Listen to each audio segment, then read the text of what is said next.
scale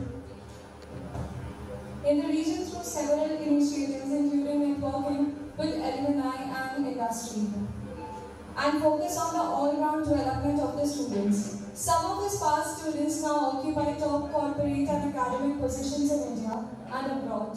In the past, he has held the office of the Head of the Department of Business Administration, Director of Central Placement Cell, Chairman of the Lucknow University, Athletic Association and the Registrar of the University of Lucknow.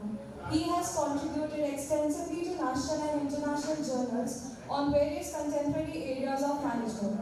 31 research scholars have been awarded PhD and 1 PhD under his supervision. He is one of the panel of reviewers of several journals and member of the Board of Studies in various government universities. He has been delivering invited lectures, keynote addresses, and acting as a resource person in FDPs and workshops. He has been a member of several expert committees at the Ministry of Higher Education, Government of Uttar Pradesh. He is an active member of All Indian Management Association, Lucknow Management Association, Strategic Management Forum of India, and Indian Commerce Association. He specializes in entrepreneurship, information technology, and corporate strategy. Sir, please.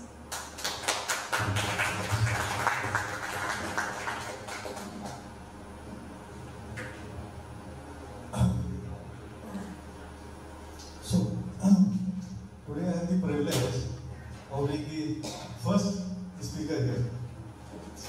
So, let me start on this clean slate. The focus of my, see there are lots of experts available today. We have 2 legal experts here who will be talking about the legality issues and what are the tenures and how to do that. And in case there is a violation, how you are going to fight against it. So I leave it to them. I am not going to get into that. And there are other experts who will tell you the process and the present system.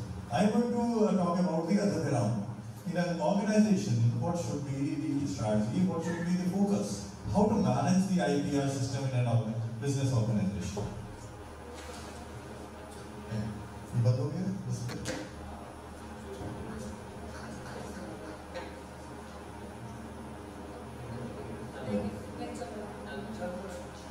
So, basically, let's start what are the basic types of IPRs. I'm not going to go into much detail. One, what we are talking about today is the most important aspects of the IPR from the corporate viewpoint. That is the patents. So, patents are just rights which are given to the various organizations.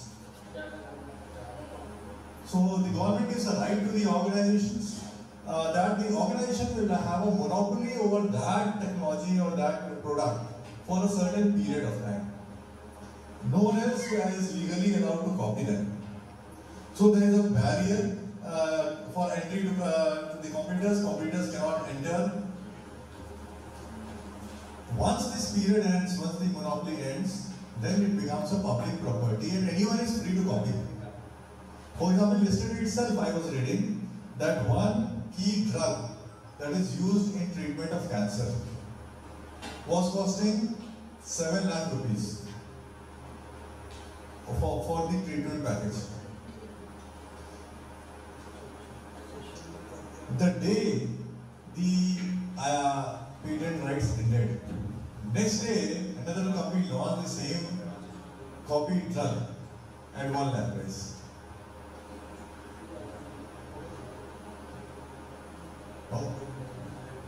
You can deliberate on that. See, there are both the things are there. If copyright protection is not, this patent protection is not given to the organizations, then they will not have the incentive to do it. So when they invest lots of money in their research and development, so they should get some time so that they can recover their investment in the profitability. But then other way, all knowledge should be used for the benefit of mankind, and therefore patents have a limited time. So in the limited time, the companies can recover their investments, and after that, anyone else is free to copy and they can use it. Both legalities, I leave it to ma'am to discuss. Next type of rights from the corporate viewpoint is the trademark. Lots of time people talk about, say, brands. In the Indian legal system, there is no such thing as brands. Branding word is there in marketing, not in the legal system. In the legal system, we have only trademarks. If you want to register, you can register a trademark. If you register your brand, it will be registered as a trademark. Trademark registration has no life, it's unlimited life. Once you register, you can keep on paying the annual rental and you can continue it for the whenever you want to continue, there is no limit to that. So it can be any words, designs, taste, textures, images, modes of packaging, hologram, sound, scents, three-dimensional shapes, color, a combination of all these, which can be registered as a trademark and the competitors cannot then copy it.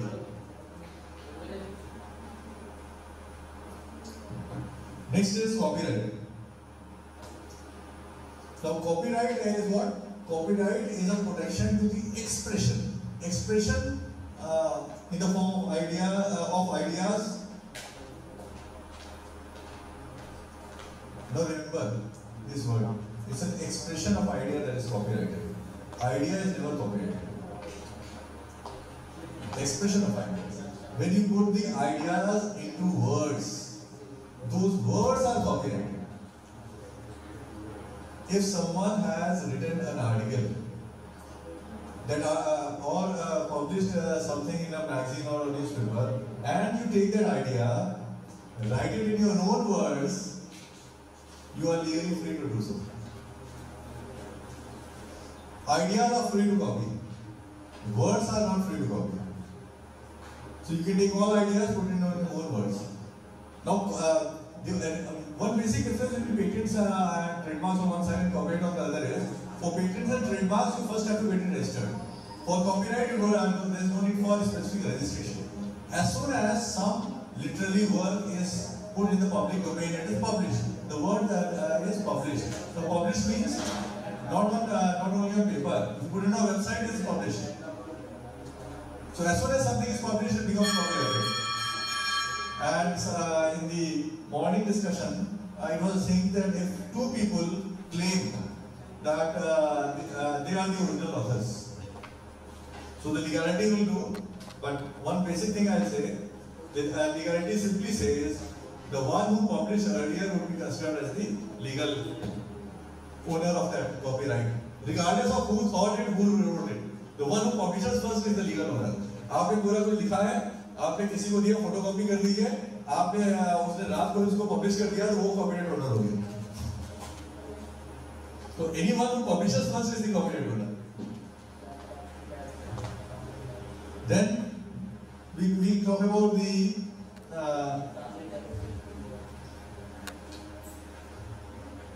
design patents. Now it's under patents, but we usually discuss it from value viewpoint as a separate issue. Because when we are talking about patents, we are talking about process patents and product patents mainly. But today, in some countries, design patents are also permitted. Now, one thing also you have to remember that patent process is governed by the patent acts, and patent acts are separate in every country. So every country has a separate patent act, and there is no such thing as a universal patent.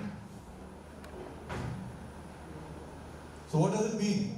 If a company wants to sell the product in 150 countries and wants that no one in those countries should be able to copy it, what do you have to do? You have to get it patented separately in all those 150 countries. And all the cost involved and the logistics involved and all you have to bear. So patenting is country-wise. So you have to patent it in all countries of your business interest. Design patent is just an ornamental design. For example, Apple got the design of its phone patented in US. What was the design? It simply says it's a rectangular with rounded corners and flat edges. ये design उन्होंने patent करा लिया US में. Samsung launched a similar phone. They went to the court in US. Stopped, got an order from the court. Stopped Samsung from selling that phone in US. So Samsung changed the design. Instead of flat edges, it made slightly curved edges. Said नहीं अब आपका copy नहीं. Then comes confidential information on what we call trade secrets. It is something that the organization is keeping confidential. It is not disclosing to anyone, so there is no question of registering anything. The company is keeping it confidential. For example, Coca-Cola says our formula is confidential. It's a trade secret. क्या formula है उसका? Now the problem here is trade secret remains a secret only till the time no one has copied it, no one has disclosed it. As soon as someone copies it and discloses it, it doesn't remain a secret. You can keep on filing a case against other person उसके खिलाफ FIR करिए, theft का करिए, but your trade secret is lost, वो तो open हो गया. उसके खिलाफ आप फिर भी केस करते रहिए, उसको सजा दिलवा दीजिए कि उसने चोरी किया, आपके एम्प्लॉय ने चोरी किया, उसको सजा दिलवा दीजिए. But then what happens? Your trade secret is lost. So that is why governments usually say that people should make it patented. Patent में क्या है? You have to disclose it. Disclose it to the patent office. Once the patent is granted, what will the patent office do with that information? Once someone files an application to the patent office and the patent granted, what does the patent office do with all that information? Huh?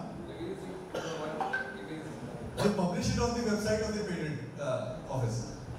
That means every information which is patented is now available in the public domain. So दोनों में difference देखिए. You get a right for a certain number of years in patent, but then the information becomes public from day one. In a trade secret, you remain a secret. You can keep it a secret for hundreds and thousands of years.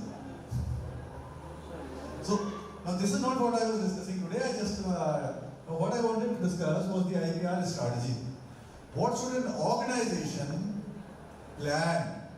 How should the organization manage these IPR assets? How to create those assets and how to manage those assets so that you can get business benefit out of it.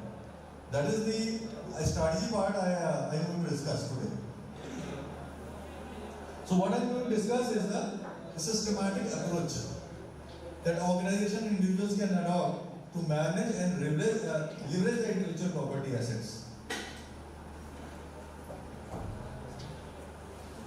So first step in developing an IPR strategy is identifying and cataloging all the intellectual property assets within the organization or individual's portfolio.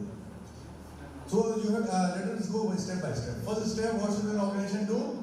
It should actually make a list of all the assets that they have. Keep a record. A lot of organizations don't do that. Patent हो गया, भूल गए, डाल दिया गया. You have to actually keep it. और कोई ऐसे आप भूल जाते हैं, पैसा आपका कहीं जमा करके भूल जाएंगे, आप उसका रिकॉर्ड रखेंगे कि मेरा पैसा किस बैंक में, किस अकाउंट में कितना जमा है, मेरी कौन सी बिल्डिंग कहाँ पर है, कौन सा एसेट कहाँ पर है. लेकिन आईपीआर में लोग भूल जाते हैं, फाइल हो गया, खत्म हो गया, कॉपीराइट हो गया, that should not be the case. You have to keep a proper record. You have to catalog. That is the first step. The organization has to keep a catalog of all IPRs the company has. Second is define clear goals and objectives of this strategy. You are trying to formulate a strategy for managing IPR. What will be the goal and objective? Why do you want to develop a strategy? That should be clear to the organization.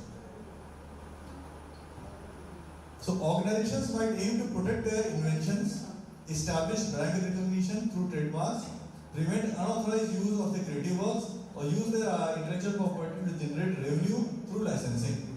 So this should be clear why you want to manage your IPR. Do you want to generate revenue by licensing this technology? Do you want to have a better brand equity in the market by registering your trademark? So the objectives of your policy have to be clear. आपको long term उसका फायदा उठाना है, आपको उसको बेचना है, उसका revenue generate करना है. What is your objective? So second, next step is your objective should be clear. Then the creation and documentation. Whenever you are creating a new IPR, proper documentation is important. आपने पहले तो document कर लिया existing, नया जो create कर रहा है उसको भी डॉक्यूमेंट करना है proper. So establishing a robust documentation procedure is essential to ensure a strong foundation for the IPR protection. So properly documenting the creation and development of inventions, designs, creative works can play a crucial role in providing ownership and maintaining the validity. अगर आप document जैसे है, see patenting तो एक process होगा, it will be a certain point in your inventions. But as you are inventing, as you are going, you have to keep a record. जैसे एक financial record रखते हैं, कौन सा एक्शन क्या इसका भी रिकॉर्ड होना चाहिए. It helps when you are fighting a case in the court.